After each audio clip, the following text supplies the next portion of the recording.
저는 그 대구광시교육청에서 주로 자기주도 학습 영역을 주로 강의하고 있고요.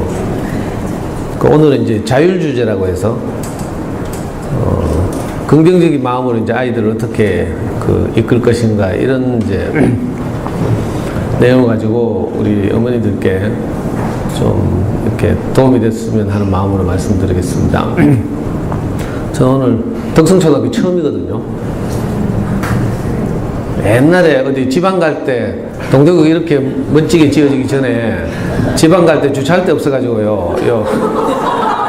학교 근처에 차 세워놓고 기차 타고 갔다 오고 이제 주차비 절약하려고 이럴 때 이제 잠깐 학교 담벼락을 이용한 적이 있고 어머니들 뵈러 온 건 오늘 처음이에요. 근데 하여튼 저는 오고 이제 몇 가지 놀랐는데 지금까지 강의 다니면서 제가 학교 안에 주차를 못한 게 오늘 처음이고요. 앞에서 바리케이트 쳐놓고 못 들어오게 하더라고. 그래 학교 앞에 무슨 공부방 앞에 지금 차 세워놓고 안 돼요? 지나갔어요. 아니 그래 학교 안에 차를 못 대게 하니까 뭐 지금 급수차 와가지고 막 길 막아놓고 막 하여튼 차키 8만원짜리 되게 비싼 거 아니에요? 아이고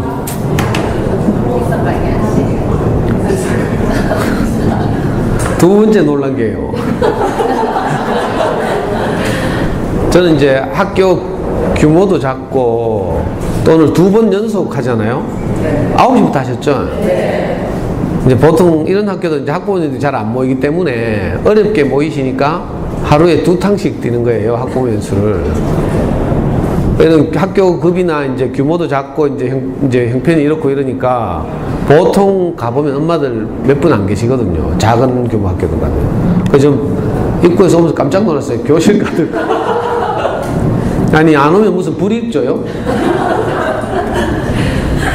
아니, 진짜 깜짝 놀랐어요. 이렇게 많이 계실 줄 모르고 저는 한 예상하기로 5분에서 10분 이렇게 생각하고 이제 왔거든요.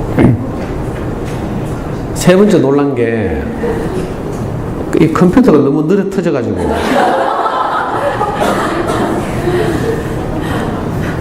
아니 우리 집사람도 지금 학교 고등학교 근무하는데 학교 예산 계속 내려가지고 막 계속 컴퓨터 바꾸고 막 이러던데 근데 얘는 하여튼 아니 UMC 꽂았는데 인식을 못해가지고 한참 예 감사합니다. 예 놀랐다는 얘기예요. 이제 2번 연속 이렇게 어머니들이 지금 강의를 들으시는 거라서 피곤하고 또 그렇죠. 빨리 끝내줬으면 좋겠죠. 제가 말씀드려보고 어머니들 별로 안 좋아하시면요 금방 끝내고 나갈 수도 있어요. 좋아하시면 이제 뭐 정해진 시간까지 하고요. 이 감정 코칭이라는 게 범위가 굉장히 넓고 이래가지고 뭐 우리나라 감정 코칭이 대부하면 이제 조백 선생님, 최성애 박사 이 부부가 뭐 2에서 60분 부모에도 자주 나오시고 감정 코칭을 미국에서 우리나라로 처음 도입해 들어왔죠. 범위가 너무 넓고 이래가지고 이제 어떻게 여러분들에게 도움이 되는 말씀을 드릴까 고민하다가 저는 이제 좀 주로 또 아이들 이제 초등학생을 두신 이제 어머니들이니까 아무래도 이제 초등 저학년 시절에 학습 부분에도 걱정이 되고 이렇잖아요. 그래서 이제 그 아이들의 성장을 고려하고 이렇게 어린 시절에 어떻게 하면 아이들을 우리가 잘 도와서 이 아이들이 가진 재능을 잘 꽃피울 수 있을까 이런 걸 이제 염두에 두면서 이제 몇 가지 말씀을 드리려고 합니다. 저는 사실은 여러분들에게 이제 연수 받아보시면 많은 이제 선생님들 오시잖아요. 대부분 보면 제가 이제 우리 강사들도 이제 교육청에 모여가지고 그 대학 교수님들 초청해가지고 이제 연수도 받고 수업 이 프레젠테이션도 연습하고 이렇게 하는데 우리 반에 이제 20명의 강사들이 모여서 같이 수업을 받았어요. 제가 보니까 그 20명 중에 절반이 교직에 오래 계시다가 은퇴한 교장 선생님. 그래가지고 이제 교장 선생님들이 자기 친구들 막 부르기도 하고 뭐 이러더라고요. 또 이제 나머지 반은 젊으신 분들이죠, 비교적. 대학원에서 이제 교육과 관련해서 전공한 이제 석사나 박사학위를 가진 상담, 뭐 심리 이런 걸 전공하신 분들이 이제 또 한 절반 정도 되고요. 근데 죄송하게도 저는 이것도 저것도 아니고 엉거주춤하게 이제 어떻게 여러분들 앞에서 이렇게 말씀드리게 됐습니다. 솔직히 말씀드리면 이제 저는 우리 아이가 4살쯤 됐을 때 우리 집사람께서 아이를 키우는 걸 보니까 너무 서글픈 거예요. 그래가지고 제가 성질 나가지고 용기를 내가지고 이제 집사람한테 제안을 했죠. 여보, 애 공부는 내가 시킬게 하면서 먹이고 입히고 재우고 뭐 이런 것만 당신이 하고 공부는 내가 시킬게 하고 제가 4살 때 아이를 딱 뺏었어요. 잘했죠? 네. 엄마들 이거 아이 키우는 게 보통 스트레스 아니잖아요. 신랑들은 그것도 모르고 막 집만 나가서 돈 벌어오는 줄 알고 큰 소리 치고 막 그죠. 집에서 아이 키우면서 하루 종일 뚜껑 열려가지고 고함 지르고 이러려고 하면 이것도 보통 일이 아니거든요. 저도 이제 4살 때부터 아이를 직접 키워봐서 그 마음 잘 알아요. 그리고 아이를 키우다 보면 이유를 알 수 없는 불안감이 늘 나를 덮쳐와서 공방이나 뭐 보내고 나서 원비 낼 때 잠깐 한 2, 3일 위로가 되다가 또 며칠 지나가면 여전하죠. 불안감은 여전하고. 그래서 늘 이제 아이를 키우면서 불안감과 싸워야 하고요.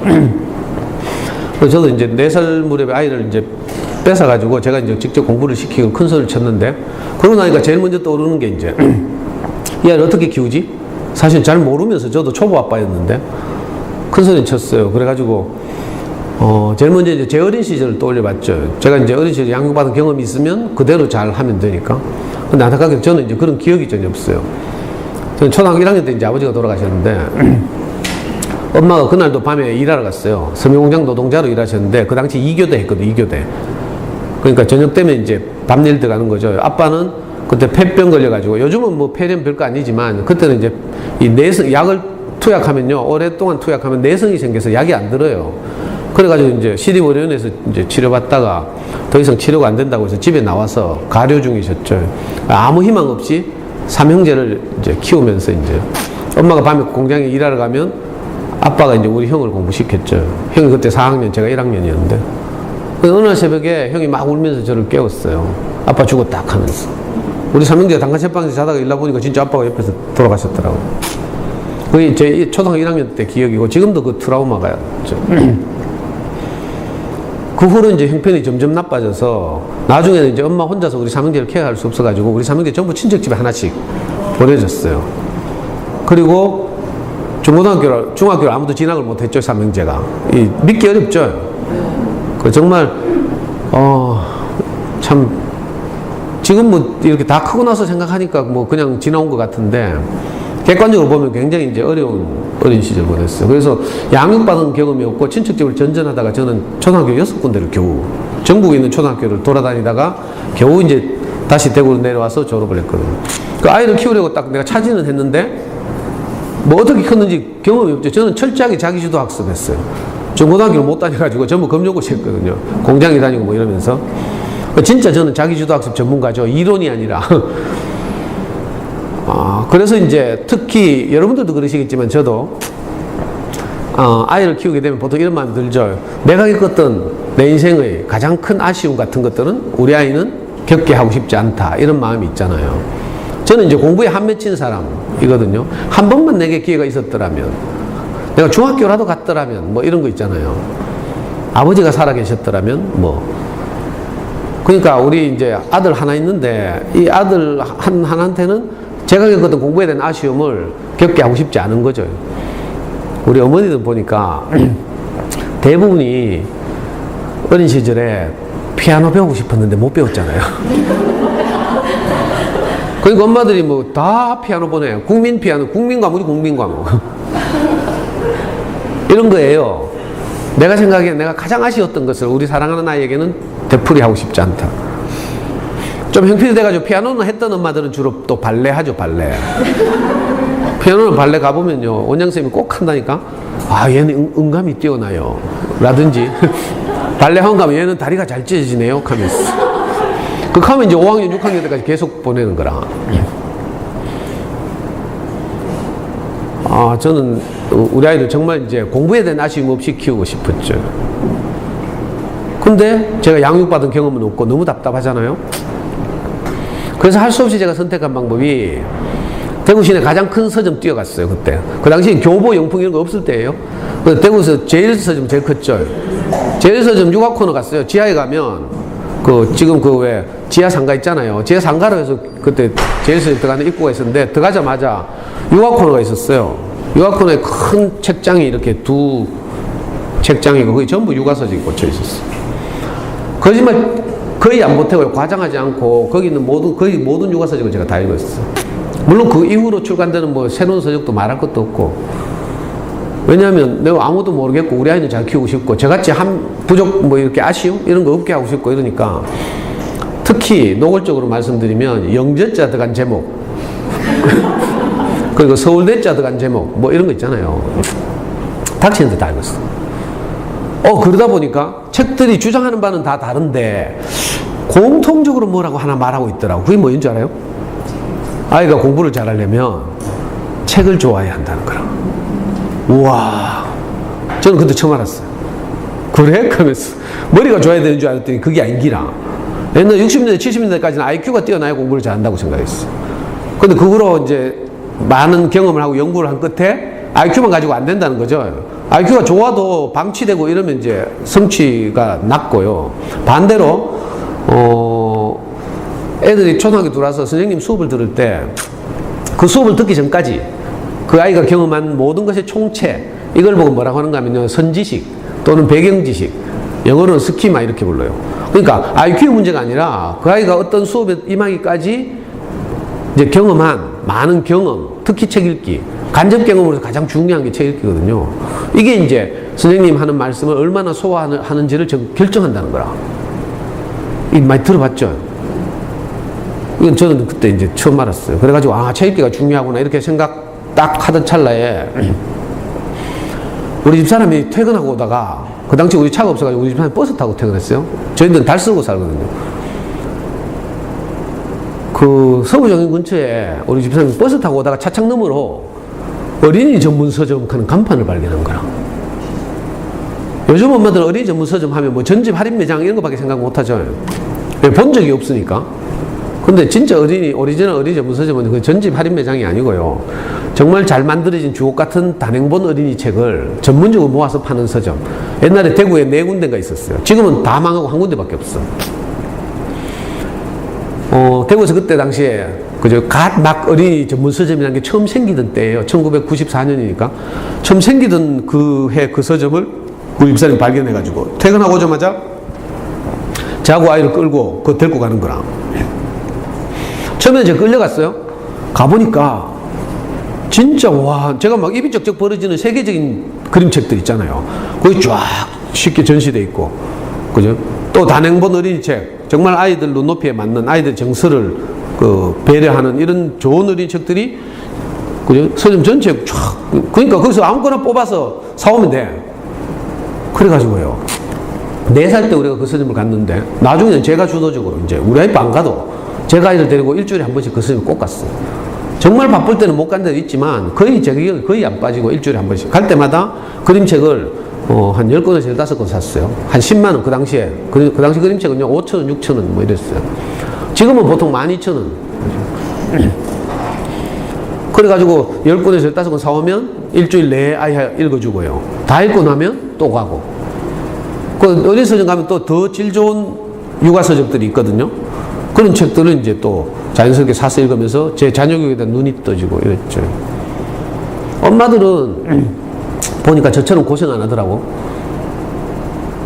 저는 이제 어린이집 보낼 때도 이제 우리 와이프가 일찍 출근하고 나면 제가 이제 집 앞에 나가 있다가 노란 차 딱 오면 태워 보내고 이랬거든요. 그럼 동네 엄마들도 다 나와. 노란 차가 한두 대 오는 게 아니잖아요.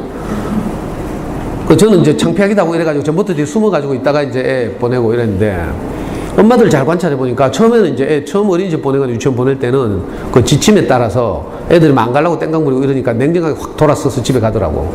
그죠? 처음에 거기서 같이 울고 이러면 이제 애가 이제 안 가는 거죠. 그래서 보통 전문가들은 냉정하게 돌아서라 하잖아요. 그래서 울기나 말기나 이제 선생님한테 맡기고 팍 돌아서서 다 자기 집으로 뛰어 올라가요. 근데 이제 며칠 지나면 적응을 하죠. 적응하고 나서 엄마들 딱 보니까 이제 안 올라가대? 안 올라가고 거기서 자기들끼리 이제 막 수다 떠는 거라. 뭐 언니 이럴 때 어떻게 해야 돼요? 계속 하면서 이제 둘째 보내고 고학년 키우는 언니한테 딱 접근해가지고 막 묻고 막 이러면서 이제 육아 정보를 이렇게 공유하고요. 요즘은 뭐 산후조리원부터 팀 짠다 하는 소문도 있더라마는 그죠? 또 며칠 있으니까 이번에는 엄마들이 거기서 수다 떠는 게 아니라 에이 여기서 아픈데 다리 아픈데 가지 말고 우리 집 와서 커피 한잔 할래요? 하면서 딱 가가지고 커피 마시면서 이제 또 막 정보를 공유하고 또 며칠 지나니까 이번에는 언니 집에 놀러 가봐도 돼요? 하면서 그러니까 그 언니들이 꼭 하는 대답이 뭔지 알아요? 우리 집 청소 안 했는데 하면서 그래가지고 이제 건너가가지고 그 언니 집 이제 집 구경 좀 할게요 하면서 샅샅이 뒤지죠. 특히 큰애 방 들어가가지고 그죠? 책상 위에 어떤 학습지 놓여 있는지 전 집은 우리 집 없는 게 뭐가 있는지 막 살피면서 이렇게 이제 정보를 유통하더라고. 참 쉽죠. 근데 저보고는 아무도 오빠 우리 집 와서 커피 한잔 하려고 안 하는 거야. 그래서 전 정말 외롭게 아이를 키웠어요.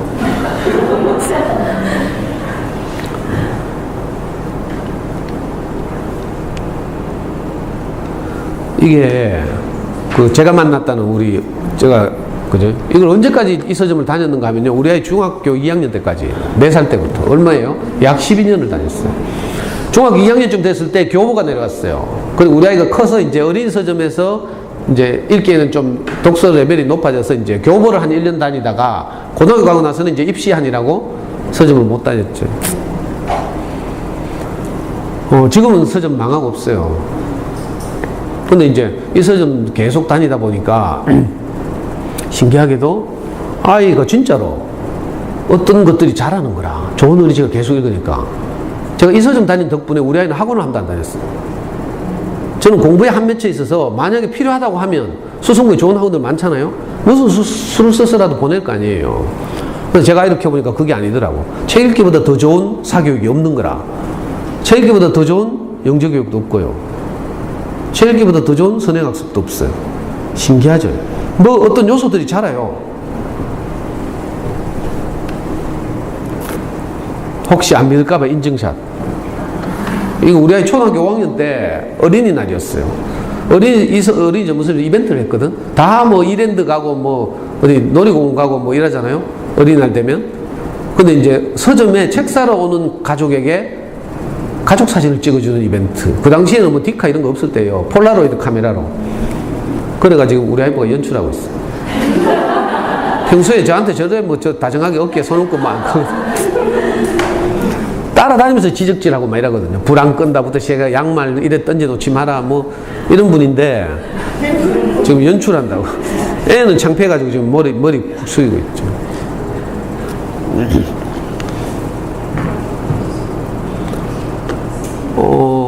그 몬테소리 여성가 누군가 그렇게 말했어요. 한 어린이가 전인적 인간으로 성장하려면 3가지 영역이 골고루 잘 균형 있게 발달해야 한다.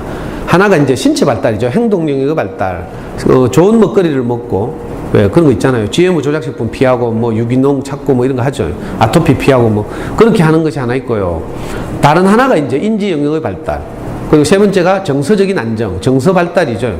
이 3가지가 균형감 있게 발달해야 아이들이 건강하게 잘 자란다는 거죠.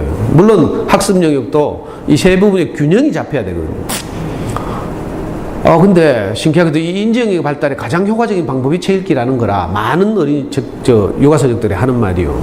실제로 제가 해보니까 그 학습에 가장 필요한 게 뭔가 하면 생각하는 힘이거든요. 이걸 사고력이라고 부르죠. 생각하는 힘.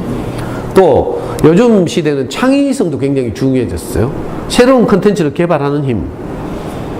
또 뭐 모든 시험은요 듣기 빼놓고는 다 텍스트죠. 문자로 된 활자로 된 그러니까 텍스트에 대한 이해 능력 이걸 뭐 독해력이라고 부르는데 이 독해력도 향상돼야 되고 또 어휘력도 당연하고요. 요즘 애들요, 우리 연구소에서 제가 아이들 수학 공부 시켜보면, 고학년들 수학 공부 시켜보면요, 우리 아이 키웠던 똑같은 방식으로 애들한테 이제 시켜보는데, 안타깝게도 독서량이 부족하니까 수학 공부의 난이도가 높아서가 아니라 문제를 말귀를 못 알아들어가지고 정말 고전하고 있어요. 여러분들 한번 생각해보면 지금 요 앞에 공부방 보내고 뭐 하실 거 아니에요. 혹시 또 공부방 하시는 분들 있을라. 그죠? 가장 중요한 게 뭔가 하면요, 수학 공부를 하려고 해도 그렇고 영어 공부를 잘하려고 해도 그렇고 일단 독해력이 향상이 돼야 돼요. 문제를 읽고 무슨 말인지를 몰라. 그러면 이거 어렵죠. 가장 중요한 게 이 국어만이 문제가 아니고요, 우리 아이들이 평생 영향을 받을 수 있는 아주 중요한 것이 뭔가 하면 책을 좋아하게 하는 거예요. 저는 다행히 좋은 어린이들을 만나가지고 아이가 어릴 때부터 좋은 주옥 같은 세계적인 그림책들 읽고 이렇게 자라니까 자연스럽게 저런 요소들이 자라는 거예요. 제 말 안 믿기죠? 믿겨요? 아, 믿어요? 책 중요한 거 다 알고 있죠? 푸르미 아빠가 하독하고 뭐 교원 언니들이 하도 활동하고 이래가지고 다 알고 있긴 있어요. 근데 실제 삶에서 이제 구현이 잘 안 되는 거라. 그래서 제가 그 부분에 대해서 오늘 좀 한 말씀드려 보려고요. 실제로 교보문고 앞에 가면 서울에 교보빌딩 앞에 가면 저렇게 있죠. 그 교보 창시자께서 그죠? 사람은 책을 만들고 책은 사람을 만든다 이렇게. 이게 무슨 말인가 하면요, 제가 이제 제일 비교하기 쉽게 말하면 그 콩나물 키우기 있죠. 콩나물 키우기. 콩나물을 키울 때 왜 이렇게 단지 시루 같은 데다 콩을 이렇게 심어 놓고 얹어 놓고 이 천으로 덮죠. 그리고 밑에 구멍이 뻥뻥 뚫려 있고 물이 빠져나가게 뭘로 받쳐놨어요. 자, 위에서 물을 붓잖아요. 얼핏 보기에는 밑에 구멍이 뻥뻥 뚫려 있으니까 물이 다 빠져나갈 것 같아요. 그렇죠. 그런데 신기하게도 물론 많이 빠져나가지만 콩이 물을 머금어요. 물의 일부를 머금는 거죠.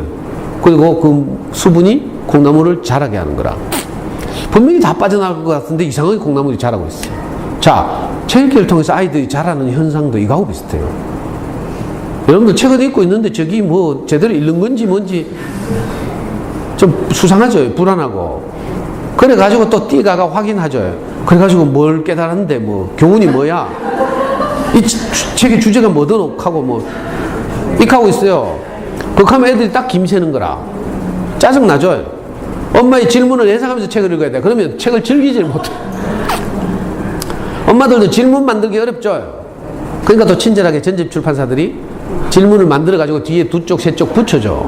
그러면 또 동네 언니들이 그게 좋은 책이라고 봐라. 이렇게 좋은 문제도 달려있고. 미리 말씀드리면 이건 책이 아니고요. 교재. 제가 말한 책하고 다른 거예요. 이건 교재예요, 교재. 이걸 읽고 아이들이 책을 좋아하게 될 리가 없어요. 무슨 말인지 알겠어요? 여러분들이 태양의 후예를 보고, 자, 지금 송중기가 막 눈에 어른거리고 있어. 근데 남편이 와가지고, 송중기가 좋아, 내가 좋아, 이렇게 사면 참 대답하기 어렵죠? 그래야 안 그래요? 진실을 말하자니 남편이 삐질 것 같고, 또 거짓을 말하자니 내 양심이 허락하지 않고, 뭐. 자, 이런 거라. 어떤 책을 애들이 정말 재밌게 읽었어요. 재미라는 두 글자만 남으면 돼. 무슨 말인지 알겠어요? 주인공이 뭐 직업이 뭐고 뭘 깨닫고 뭐 찌라리고 뭐 이런 게 아니고 재미있었다 이거만 딱 남으면 돼요.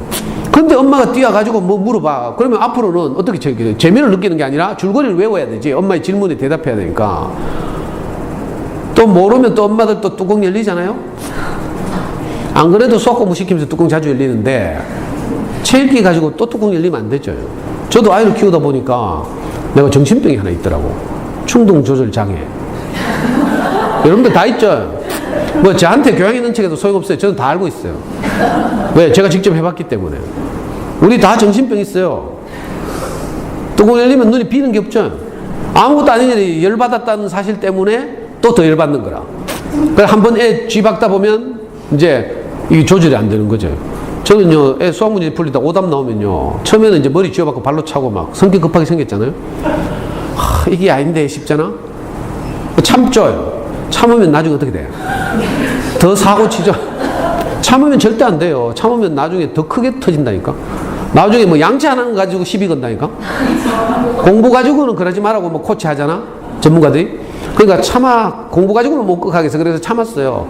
저녁에 양치 안 했다고 막 괜히 막 시비 걸어가지고 또 막 저도 막 애 있는 대로 막 해대면요. 막 자존감 낮아지게 막 오만 폭언을 퍼붓죠.